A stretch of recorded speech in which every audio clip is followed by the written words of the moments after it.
Bab 22, dalam cengkeraman rubah. Ketika Mao Mao membuka matanya, ia menemukan seorang bangsawan tampan di hadapannya.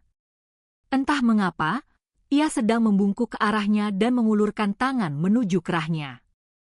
Ia menatap Jin Shi tajam, membuatnya berseru, bukan, aku," tersandung kata-katanya sendiri dan melambaikan tangan seolah memprotes ketidakbersalahannya. Biasanya, mungkin ia akan mempertahankan tatapan itu sedikit lebih lama, namun ia tidak bisa tidak memperhatikan perban di wajahnya. "Tuan Jin Shi, apa itu?"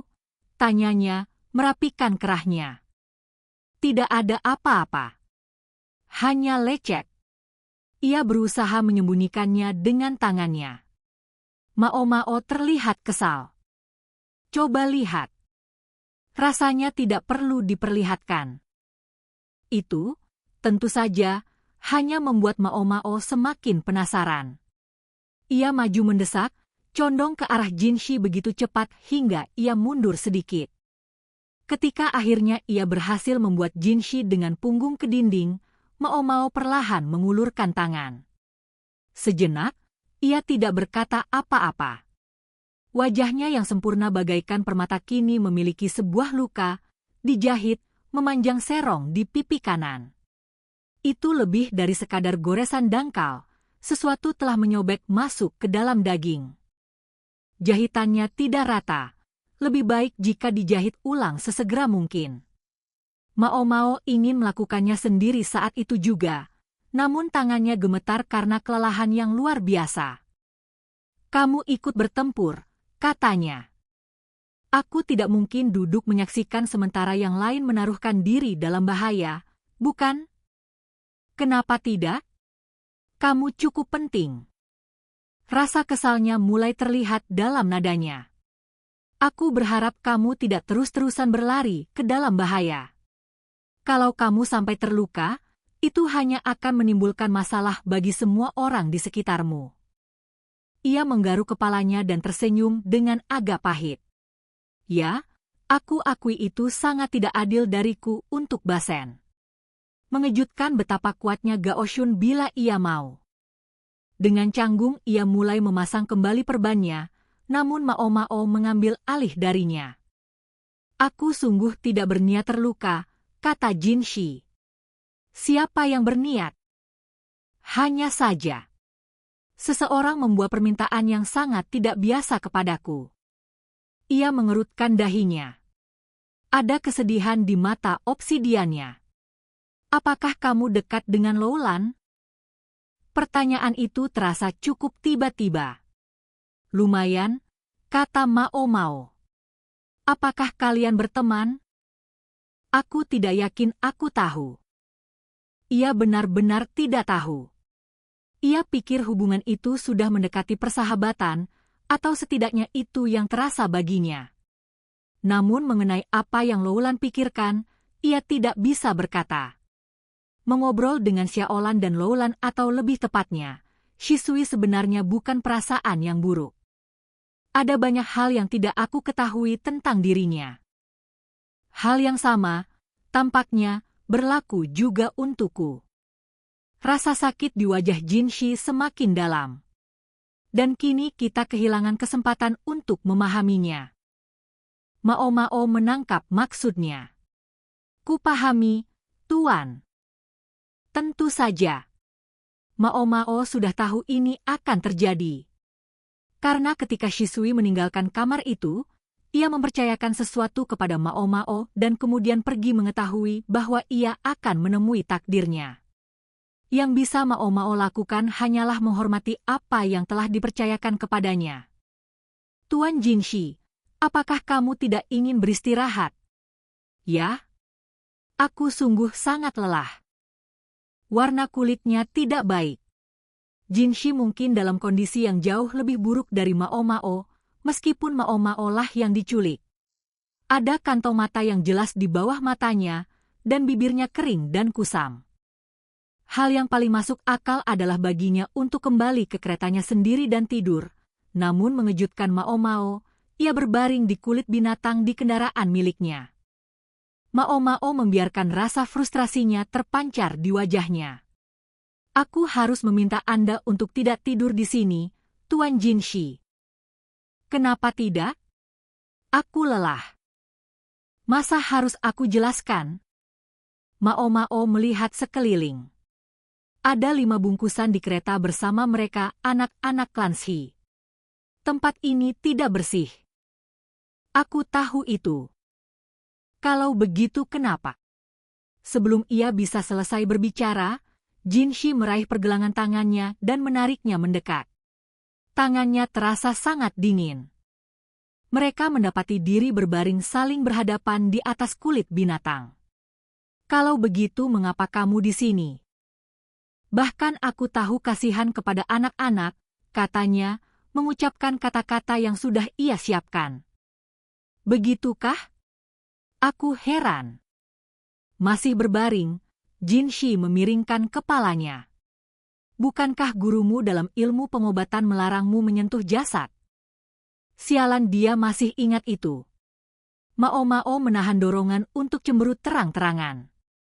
Mengingat ia merasa perlu mengeluarkan larangan seperti itu, aku tidak pikir kamu akan bertahan lama di tempat seperti ini, kata Jinshi. Ia memilih waktu terburuk untuk memiliki intuisi yang tajam. Mao Mao berjuang memikirkan cara untuk lepas dari mata yang kini mengawasinya dengan begitu penuh perhatian.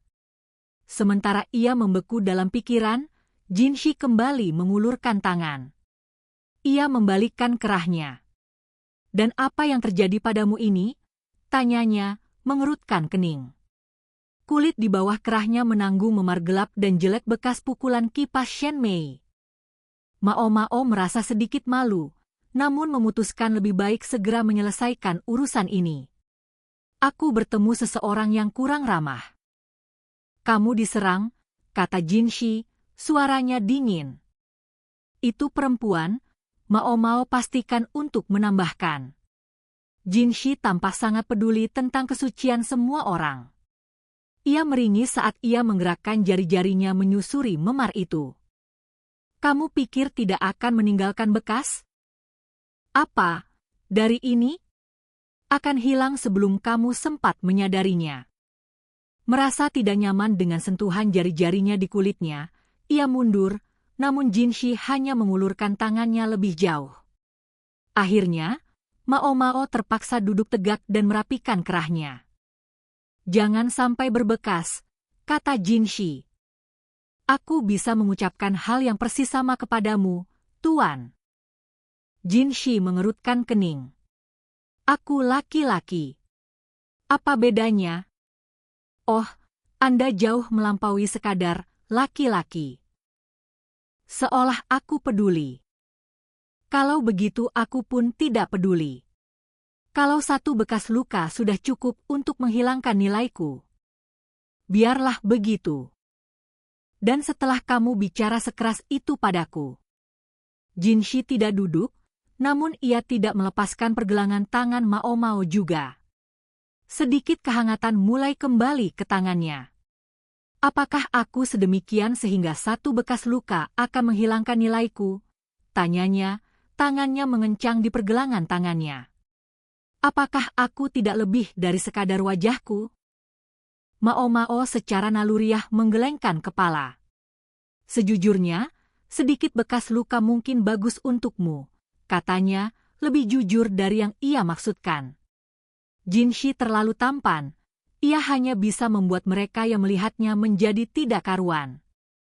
Dan mereka di sekitarnya terlalu berfokus pada penampilannya. Padahal ia tidak selemah bunga yang ia tampakkan, pikir Mao Mao, ia terbuat dari bahan yang lebih keras. Menurut pendapatnya, hanya segelintir orang di sekitarnya yang memahami itu. Menurutmu tidak membuatmu tampak lebih jantan dari sebelumnya, katanya. Ia memperhatikan bibirnya mengencang ketika ia mengatakan itu. Ia melihat sekeliling dengan gelisah, berkedip, dan menggelengkan kepala. Ada apa, Tuan? Jinshi menggaruk bagian belakang lehernya dengan tangan yang bebas. Mengingat keadaannya, aku pikir mungkin aku sekadar akan menanggung dan bertahan. tidak perlu menanggung apapun. Kalau kamu lelah, cepatlah. Pergilah dari sini dan istirahatlah, yang hendak ia katakan. Namun tampaknya bukan rasa kantuk yang Jinshi berusaha tahan. Ia menarik pergelangan tangannya lagi, dan ketika ia duduk menghadapnya, ia meraih bagian atas lengannya yang lain.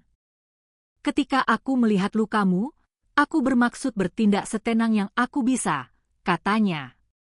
Wajahnya yang mengganggu semakin dekat dan semakin dekat, ia bisa merasakan panas napasnya di kulitnya. Aku terkejut, maksudku, aku pikir aku terlihat lebih tenang dari yang aku perkirakan. Hah? Saat itu, ia teringat, mereka pernah berada dalam situasi yang sangat mirip ini sebelumnya, bukan? Dan bukankah itu cukup memalukan? Punggungnya tertekan ke salah satu tiang penyangga kereta. Ia tidak punya tempat untuk melarikan diri. Tuan Jinshi, sebaiknya Anda tidur. Aku masih baik-baik saja. Bagaimana bisa ia berkata demikian dengan kantong mata sebesar itu? Akan kujahit ulang lukamu, Tuan. Biar aku ambilkan obat pereda nyeri dulu. Aku bisa bertahan setengah jam lagi. Setengah jam, sungguh. Jinshi mengabaikannya. Mungkin kelelahannya membuat matanya terlihat seperti anjing liar. Ini tidak baik. Ia memutar dan menarik, namun Jinshi lebih kuat darinya.